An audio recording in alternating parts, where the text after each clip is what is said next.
Either way, sit back and relax as we delve into the Jinho Raid Party arc from Solo Leveling. Walking up slightly ahead of the new, jacked up Jin, Juhi tells him that he's changed a bunch, but she's not been able to change at all since then. Jinwoo knows that she's also faced a variety of different hardships. Changing is different for everyone. Glancing over and agreeing that he is right, she goes on to explain how she gets way too scared to be a hunter. She's tried to overcome her fears, but it really isn't that easy. Normally a B-rank hunter like herself would take part in A or B rank dungeons, sometimes only C if they're not conditioned correctly. However, she's only ever been able to join D or E rank raids, and through that she constantly met Jinwoo.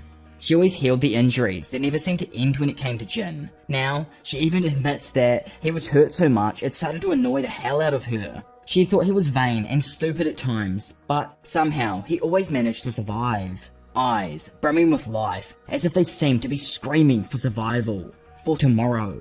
Looking back at Jinwoo, Juhi doesn't think she'll ever be able to gain eyes like his. Taking the crystal out though and reminding Jin about his previous promise, Juhi puts her hands forwards, offering to return the crystal. Stunned with what he's heard, Jin asks if it means, to which before he can even finish speaking, Juhi announces her upcoming retirement from life as a hunter. Laughing, she says she's going to head back to her hometown, Busan, and to let her know if he ever visits the area. Clutching the crystal in his hand now, Jin remarks that if he ever happens to come around, he'll ask her to go out on a date again. Happily watching Juhi then make her way off into the darkness of the night, Jin knows he's just gotten another reason to become stronger. S-rank hunter Hwang Dong-so. He needs to get stronger, fast. Only then will he survive. Early the next morning, Jin awkwardly asks his boy, Jinho, what the hell this all is. Confused about what he means exactly, Jinho happily exclaims that this is their squad for the day, those who have a hunter's license but can't attend raids due to various reasons. The injured, alcoholics, young students, those who are simply struggling in life because of personal reasons were drafted to their team. Seeing a young girl, Jin questions if she even has any raid experience, to which she confirms she doesn't. Going to walk off, he lets her know it's okay. All they need to do is chill outside while Jinho and himself enter the dungeon. Jinho then happily exclaims to the group that they weren't allowed to attempt C-rank dungeons as a duo, so that's why they've invited everyone else here. Wondering if they were really strong enough to finish a C-rank raid by themselves, one of the members asks if they will actually get 3 million won just to stay outside. Clearing all of their doubts, Jinho states that all they need to do is wait outside until they finish. However, they mustn't tell anyone about what they've seen or heard here. If they get caught snitching, they have to pay back 10 times as much as they've earned in the dungeon, as per what's written in the contract that every member has signed. More importantly, Jinwoo sighs out loud, questioning what the hell it is Jinho is currently wearing. Dripped out to the freaking nines, like bro's about to do an infernal, Jinho proudly flaunts his full set of hardened armor made by an Italian artisan guild.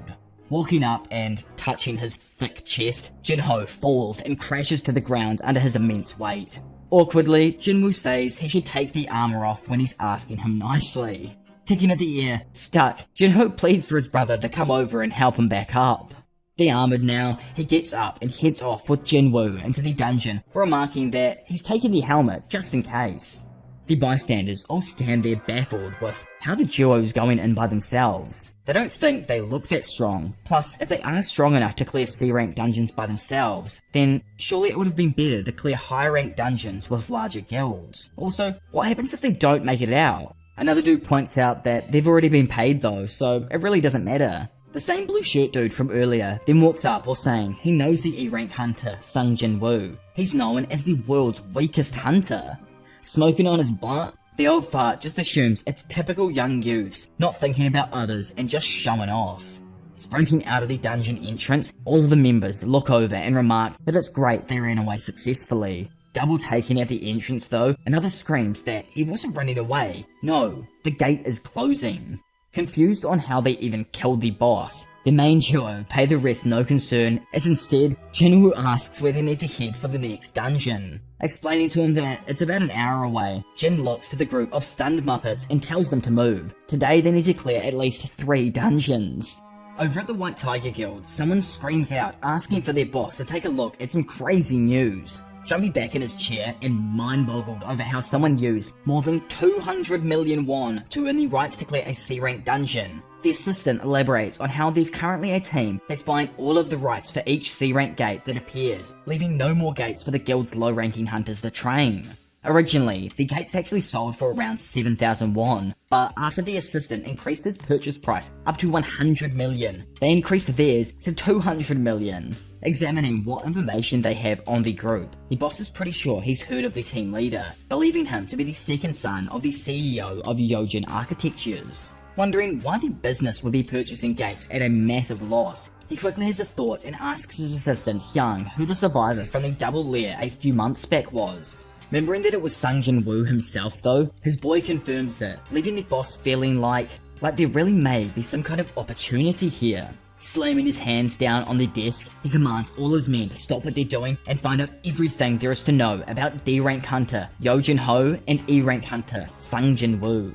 Later on now, and reviewing all of the information gathered by his team, the White Tiger Guild's 2nd Division Management Department Chief Sungmin can see that Sung Jin-woo has made it through 3 incidents so far. Firstly, it was the double lair, then the death of everyone from Hwang Dong-suk's raid party, and thirdly, the most recent case of course was the guild's monitoring department supervisor's murder incident, which is what a mouthful to say. He's able to see that Jinwoo and Jinho became acquainted during the second dungeon, and the most important fact is how Jinho is directly connected to Yojin Architectures. There is also a rumor going around that Chairman Yo Myung-han is recruiting skilled hunters with the intent of creating a guild. If that is true, he knows it wouldn't be strange for Yo Jinho to profit in some kind of way from this.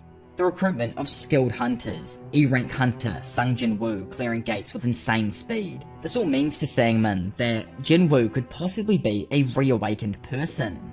Letting his assistant Hyung Gi-chul know his thoughts on the matter, he's certain there's no other way that Jin-woo would have been able to survive the previously mentioned incidents. Each time it was a major accident where many people inside of the raid died. It's the only logical explanation in his eyes. During the last incident, it reported that a C-rank magician and a B-rank hunter combined their strength to stop the supervising hunter, but to Sangmin that's impossible. The supervisor was a B-rank assassin. Magic is arse against assassins, and the dude wasn't stupid, so he probably aimed to take care of the healer first. This for him only leaves the possibility of someone else intervening and taking down the hunter from the monitoring department. The survivors in the recent event were the B-rank healer, the C-rank magician, and the E-rank hunter, Sung Jin-woo. Nobody else, leaving them only one person to truly be suspicious of. Agreeing with his boss, Ji-chul questions where it is they are heading off to right now. Glancing back with a grin on his face, he tells his boy that they're gonna go out scouting. Flashing inside of a random C-rank dungeon, we find 3 ravenous wolves biting and snarling at the area around them. Snapping his head to the left, one of the wolves begins shivering and stuttering as Jinwoo slowly begins to emerge from the mist of smoke in front of them. Disappearing from sight, all of the wolves glance around trying to sniff him out, when all of a sudden a torrent of slices rip through the air, destroying every wolf in its path. Watching his boy re-emerging from the mist, Jinho, who's mining over in another part of the cave, thinks that Jinwoo must have been hiding that skill all along. Plus, it seems as if he's gotten even stronger than previously. Let's crack up how Jinho just doesn't realize what the hell has happened since, Jinwoo and him were last hanging out. Either way, continuing on, right now, Jinwoo is at level 39 with no job, a current HP of 7,229 with a magic power of 638. Looking over all of his stats as a few alarms ring out letting him know he's leveled up a few more times, Jin thinks he's acquired some new interesting skills. Stealth requires 200 mana to use, with it then consuming 10 every single second, but you and all traces of yourself will be hidden instantly. The rune that Jin obtained from Gang Tae had his skill in it. He's reluctant to use it, however, it has a greater efficiency than any other skill he has. The problem with it is the continuous mana consumption, meaning that if he wants to use it all the time, Jin will need to increase his intelligence stat more.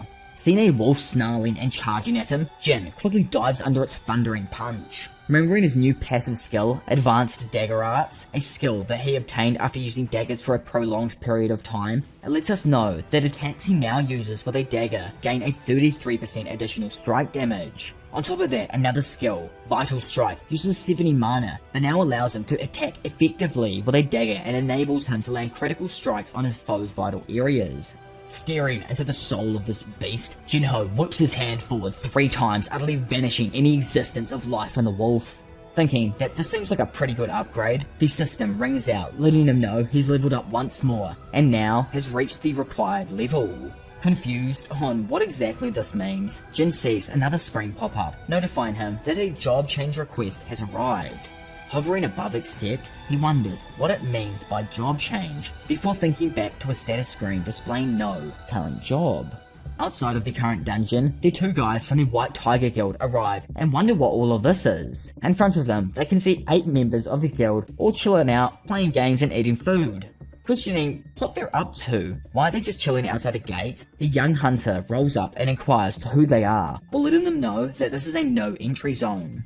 Telling the kid to not get in the way of an adult's work, she replies she's also a hunter, so it'd be nice if he treated her as one, not a child. Confirming that she's also a part of the raid for him, Seinen is left stunned after realizing they didn't even enter the dungeon with all their party members. He knows if his intuition is correct, then Jinwoo is a recruit that only comes around once in a lifetime. He's special. Speaking up, someone announces that the party leader is returning, so it's time for them to get ready to move on. Exiting the dungeon, Jinho asks his boy what's the planned schedule for tomorrow. He accidentally forgot he had something planned to do tonight, so lets him know he needs to have tomorrow's plans cleared just in case. Scrolling through his phone, Jinho points out that he's already reserved a bunch of dungeons. However, if it is super urgent, he can cancel. Questioning if it is really necessary, he reminds Jinwoo that if you reserve a gate and don't enter within 2 days, it cancels automatically. Thinking on all of it, Jin just tells him to leave it reserved for now, before making his way over to the dude asking for him. Introducing himself and giving out his contact card, Seinen explains that he's the chief of the 2nd Department of Management at the White Tiger Guild. Hunters, Reapers, Knights, Fame, and White Tigers. These are all the names of the guilds he thinks Jin's probably heard of. The White Tiger Guild is apparently one of the best in South Korea according to him. Sitting down now inside the White Tiger Guild's building, Seinen gets straight to the point and tells Jinwoo that he wants to recruit him into the guild for twice the amount that Yojin Architectures has offered him. Hoping that it was the right decision to get straight to the offer, Seinen says that if he does, well, his pay will increase over time. Seeing the nonchalant demeanor on Jin's face though, he thinks he should be surprised with this offer, since he was only E-rank until recently. Speaking up, Jinwoo asks how much the guild's building is worth for him to be making an offer like this. Bro doesn't know about how much Jinho is giving him right now, which is actually crack up. Slightly taken aback by Jin's statement though, Seinen tries to think about what he might mean. He lets him know that they aren't currently using all floors, but the building should be worth around 50 billion won. Asking if it's meant for him to just hand it over to him then, Seinen, baffled, just tells Jinwoo he's not exactly sure what he's talking about. Gathering himself and sitting back at the table, Jinwoo explains that his boy's offer was a 30 billion won building. If he's offering twice that price, then surely that means he's offering the guild's 50 billion won building. Blown away, Seinen wonders just how great his abilities are if Jinho offered him that amount. Plus, they haven't even reviewed his rank yet, so maybe there's a possibility he's bluffing. Curious, Jinwoo says that if Seinen thinks he's bluffing, he can easily confirm it on his cell for him. Realizing that he's definitely not bluffing, Sang awkwardly explains that the price goes far past his spending abilities, but if he gives him some time, he can go negotiate with the higher-ups. Getting up, Jin says they're done here then. Obviously, you know, man doesn't want anyone else knowing about his abilities and stuff. Beating himself up though for possibly rushing the proposal, Sang thinks that if he'd just taken more time to find out the exact details, gotten permission from the guild, and took small steps, then maybe. Stopping in his tracks, Jin turns back and begins phasing into the air while asking how he obtained this information on him. Slashing the side of his face, Seinen sits there, sweating balls, questioning if this happens to be stealth. Being told to not run away, Sang knows that if Jin truly is a reawakened person who can use stealth, then it makes sense Jinho would make such a ridiculous offer. Speaking up, he elaborates on how he didn't do this on purpose. It was just that someone in their guild's department noticed somebody was clearing C-rank dungeons at an extremely fast rate, so they did a tad of digging and found out about Jin. 3 major accidents that occurred inside gates recently. Seinen says that he doesn't have any specific evidence, but 3 times is no more a coincidence. Due to Jin's supposed reawakening, he received abilities of a high-ranked hunter and overcame every incident he was involved with. Jinho must have then seen his abilities during the second raid and is now receiving a test from his father's guild. Questioning how many people know about him, Seinen says that it's just him and one of his subordinates. While realizing clearing C-rank gates too quickly was how they noticed, Jin tells the chief that he doesn't want more people to know about him. Putting an idea forth about how a rumor could possibly spread around his powers, Jin says that he would take this as Sang and his subordinates' responsibility. Replying that he's formally required to report everything to his guild master, but also doesn't want to die, notes he'll warn his subordinate correctly as well. Thanking him, Jin points out how their group clearing dungeons too quickly has become a bit of a nuisance for the guild. Unfortunately, they don't have any plans to stop for a while. Awkwardly elaborating on how it's an issue as the guild needs to train new recruits, Jin instead proposes that they both make a deal. Offering up 3 C-rank gates, Jin says that this is a limited time offer for only today. If he doesn't take it, it'll become harder to reserve C-rank gates for a while. Contemplating a variety of options, Sang knows gates don't only spawn in city centers, so it's possible to train recruits in other provinces. The only issue there is that it could create conflicts between them and other major guilds. Accepting the offer either way, Sang asks how much it is in total. Proposing 300 million per dungeon, Sangmin screams back that the maximum price in mana crystals and magic crystals you'll be able to harvest from a C-rank dungeon is only 200 million, meaning that they'd have to purchase those dungeons at a loss. Instead of 300 million, which he finds just ridiculous, he offers Jinwoo 200 million per dungeon. Smiling and accepting the offer, Jin shakes Sungmin's hand, confirming that the total is 600 million he needs to transfer through to him. Putting that to the side for now though, Jin removes a vial and asks Sung to open his mouth, confusing the guild member.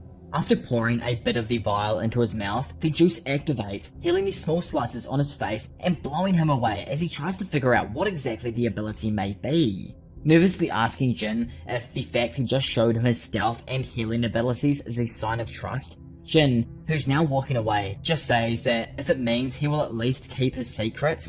Re-entering his boss's office, Hyung asks what happened with Jinwoo. Sweating balls after meeting Jin though, Sung says that he thinks they may have met a much more formidable person than they originally thought. Elsewhere, and on the phone with Jinho, Jin is told that the 600 million requested for the 3 C-rank dungeons has been transferred. Blown away that their gates sold for so much, Jinho questions who he sold them to which Jinwoo jokes that it's a trade secret. The next morning though, Hyun comes screaming into the chief's office with some terrible news. Baffled to find out that there are new C-rank gates left in the area, Hyun shows his boss that the bidding prices are all below 10 million won and Jinho's team hasn't reserved a single gate. Explaining that he thinks they've all been played, Hyun is sure that Jinho's team never had any intention of raiding from the get-go. Realizing that he possibly failed to scout Jinwoo and even got scammed in the process, Sungmin is left astonished that the dude did this without fear of him possibly revealing his true identity.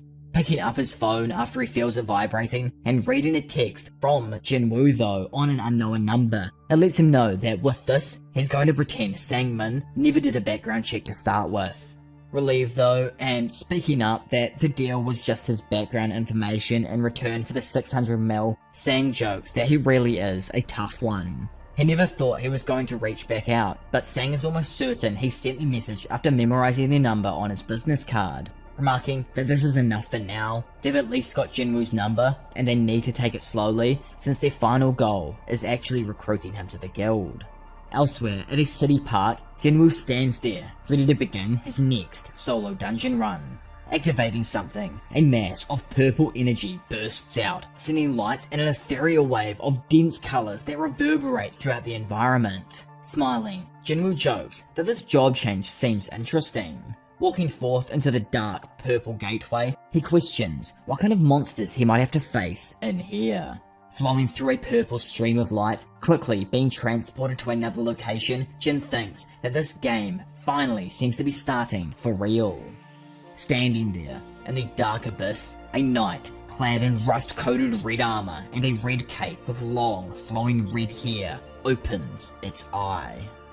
So, that there brings us to the very end of the Yojin party raid arc or whatever. I guess we didn't actually really see much of him raiding with Jinho or anything like that, which kind of makes sense. Dude's moved past C rank dungeons already. They're kind of just him farming now, or him, just trying to get as much levels as possible from a C rank dungeon, which is quite difficult for him, as we've seen throughout kind of this arc here. Like he only gained like 4 levels in total or something like that. I can't remember exactly. Next arc we move into the job change arc, which seems extremely interesting. I'm not there myself yet, but the dude coated in red armor looks hella dope, and I'm hoping that that's the boss, and I'm hoping that it's like a set of armor, or like Jin gets like some kind of armor that he can use from this boss or something in the future. Who knows? I'd love to know your thoughts on that down in the comment section below if you guys haven't read this series before, or even if you have, let me know. I don't really care too much on spoilers, but either way, if you guys have enjoyed the video and want to see more stuff like this, but for a variety of different series, then make sure you hit that subscribe button, and also be sure to leave a like on the video, as it really helps out with pushing my content to a bunch of new amazing people.